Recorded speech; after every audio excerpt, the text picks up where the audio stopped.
Hello, what's up, everybody? How are you doing? This is your favorite Nigerian American YouTuber. Welcome to my channel. What I do predominantly on this channel is I just share my experiences rediscovering Nigeria as an adult from a perspective of someone who has lived in US for a long time and is now coming to rediscover Nigeria as an adult and learn all the new things that I've never learned before.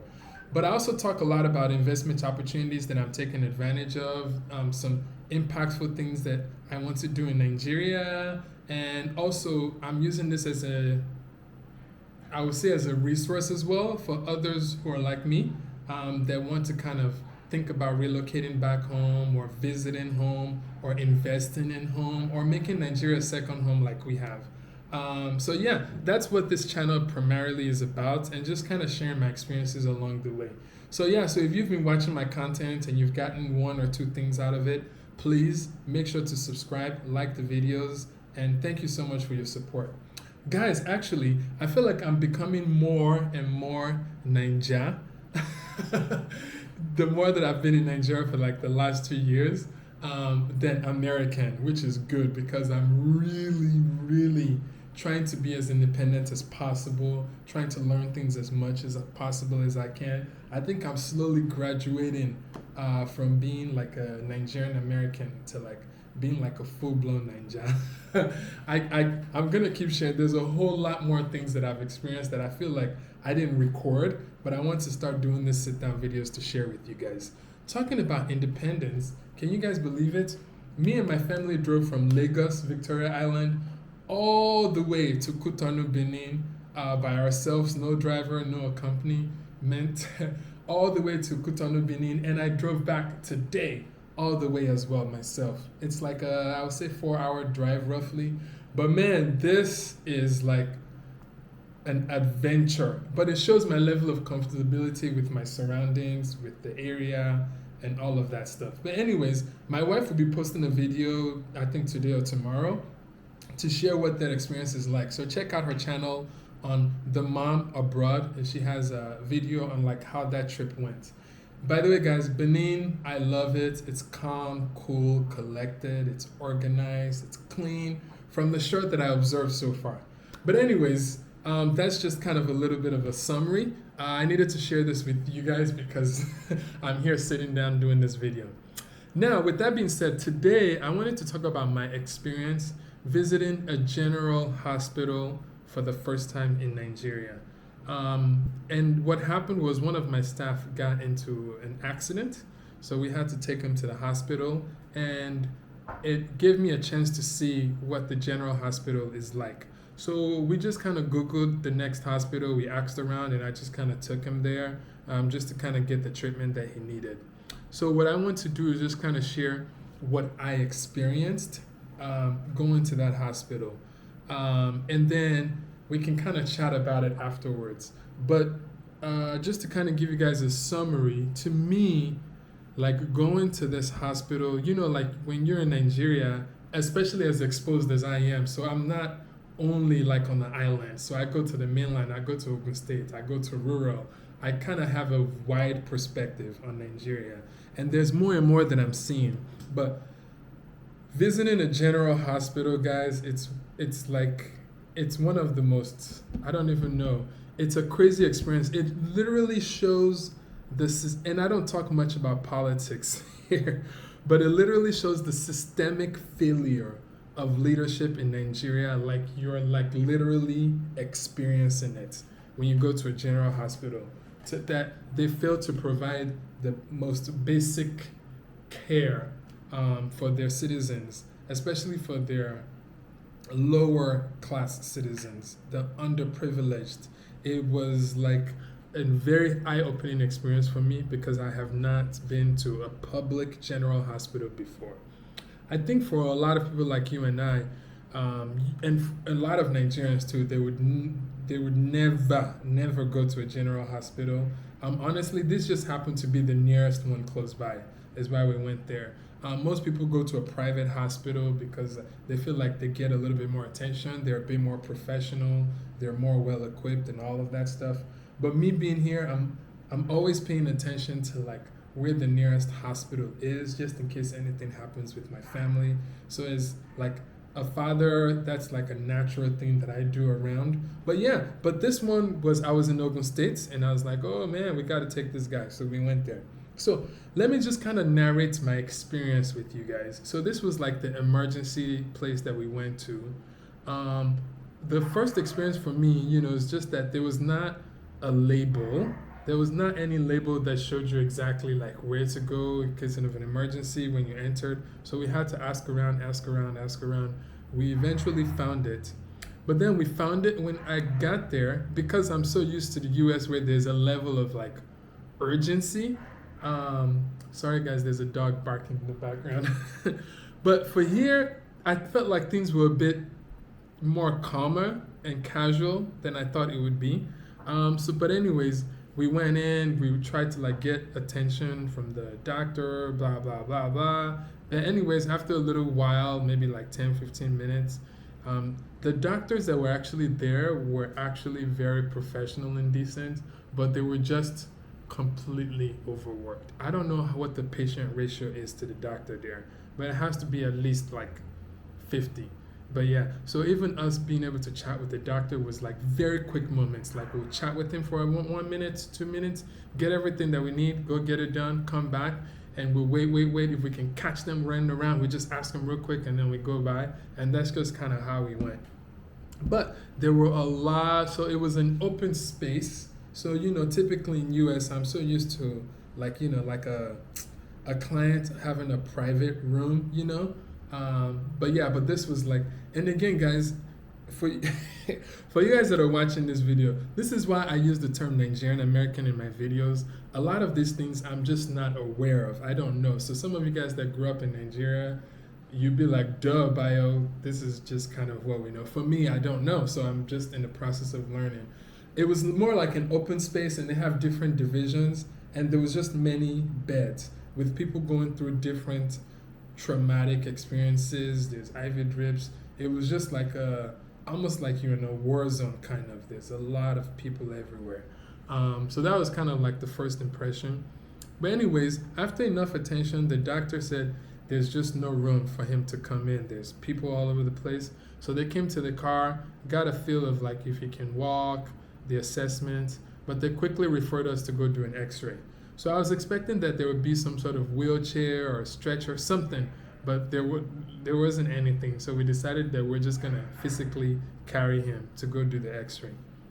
So we did the x-ray, and of course in Nigeria you must pay. So this is one of the things that I think people suffer from. They would not treat you or attend to you if you don't make it. Like their first priority is money, or they're just not even going to pay attention to you. So, but anyways, we had to go pay for, there's like steps. You have to go pay this, and you have to get this slip, and then you have to take it there, and then you have to go find the x-ray office by yourself, like 2-3 buildings down, that we had to carry one of our staff to walk to. But anyways, the guy did the x-ray, they got the payments, I'm trying to tell them, I don't know if other diasporas like me, I think there are, we speak up because we're used to a certain level of service. So for me, I sometimes get frustrated. I sometimes speak up and tell them how like unprofessional they're being or how casual they're being. But I know they can tell that I'm not from there, that I'm not used to like the normal like way of doing business. But anyways, we did the x-ray, whatever. And then after the x-ray was done, the guy that finished the x-ray was like, they don't have film. And this is after paying and going through all of this. They don't have enough film to print the results of the x-ray. This is crazy. So he now told me to go and get the doctor to come to the computer screen to come and do an analysis of the x-ray of the knee that we took. But then, of course, I ran to the doctor. The doctor said, what does he mean? How can he leave all these patients here and come all the way to the x-ray place to do it? So there's definitely no consistent communication and cross collaborations within the departments for sure. But anyways, so long story short, where we actually ended up, and I was getting even more frustrated, and I'm like, how, this is so unprofessional. How can you have a clinic and having this x-ray machine, and you were like, and you cannot print like what we're paying for? But he was like, oh yeah, you know, this is like a government public rent hospital. They haven't paid for like the materials for them to use, blah blah blah blah. And I was just like, so I took the picture of the X-ray on my phone, and then I took my phone to the doctors to show him, so then he can like zoom in and get a quick analysis. So luckily there was no fracture or like there was no breakage of any bones, which I was like, oh my gosh, thank God. So then this was very interesting. So after the, you know, again, this is us kind of going back and forth, back and forth, back and forth. But then when we were able to get back the attention of the doctor, he kind of examined him a little bit. We came in and I was like, just tell us what we need to do. I know you're busy, and then we'll just kind of take it from there. So like he prescribed, you know, the different medications and injections and tetanus shots and all these things that he needed to take. So and when that's prescribed, you know, like, so then we have to now go to the pharmacy, a pharmacy close by, to get what they need. And the pharmacy said they don't have a lot of this stuff. So then I had to drive like 3 or 4 buildings down to go to like a big pharmacy. And then again, you know, payment first, go through all of this, deal, wait, talk, you know, people being casual, bad customer service, all of that stuff, people just chilling. But anyway, long story short, I got all of the stuff that we needed. But I noticed that the basic amenities, I've never experienced this before. So like literally the thing to inject, like the syringe, I had to buy from the pharmacy. The gloves that the doctors would use, I had to buy from the pharmacy, and a lot of the creams and even the stuff that they're going to use to inject the patient, I had to buy from the pharmacy. So then I bought whatever I needed, went back to the doctor's place. They tried to like apply whatever they can, and there was something missing. So then I had to drive out of and this was like something that he needed for injection. Then I had to drive out of the hospital, drive down another street, get what I need from the pharmacy, and then take it back to the doctors for them to like inject the patient. I was just like, wow, this is like so different. I don't know how it is in other third world countries, but yeah, but maybe it's similar. But I've never like, this was just like an interesting experience for me as someone that has, I don't think I've been to a hospital in Nigeria. Maybe when I was far young before. But yeah, so that's, so then after we did that, then we finally got everything worked out. Then the nurse, you know, did all the injections that she needed, the treatment and all that stuff. And then we took the guys home. So yeah, so that's kind of like my experience. And then we just kind of went from pharmacy to pharmacy to pharmacy to look for one specific cream, but we couldn't find it. So then we just kind of took the guy home. So they really couldn't admit him. And honestly, I felt like there was a lot more patients there that just needed way more help. I don't know what they're going through. The place is hot, there's no AC. So people are literally there fanning. Their loved ones are there fanning their patients. A lot of people are just waiting outside. But yeah, and then I was talking to people about my traumatic experience.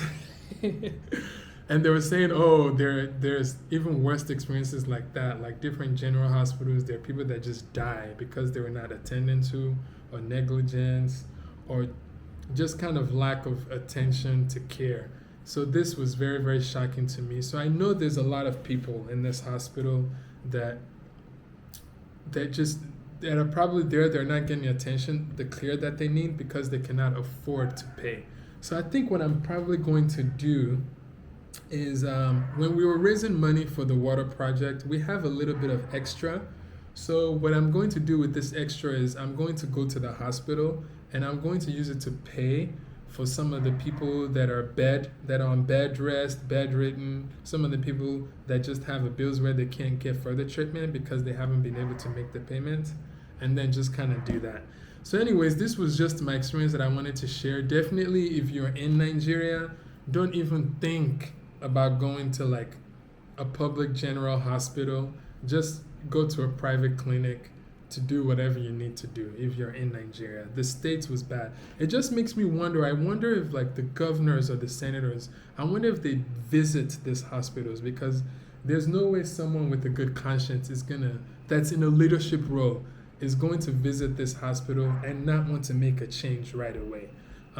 Some of the challenges that I feel like is happening in Nigeria is that sometimes maybe the president of the governor, I think funds are released to these establishments and different sectors in Nigeria. But the biggest challenge that I am seeing is that there's no supervision, there's no foresight, there's no accountability, and there's no follow through. So when they disperse the funds, they disappear. And then the gatekeepers and the people that are mismanaging the funds are just doing whatever they want, not paying people, not paying their staff, not paying their employee, not buying not maintaining the place, not paying bills, not buying general equipment. And because there's no follow through and accountability, the thing just stays and continue to deteriorate like that.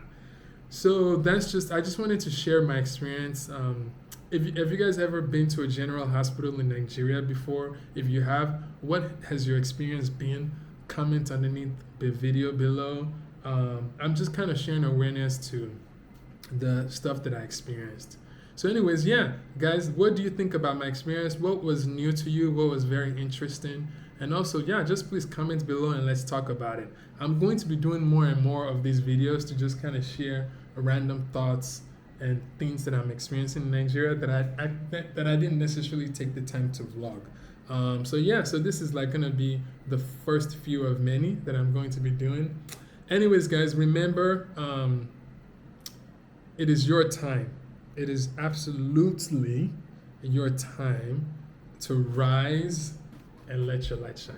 Peace.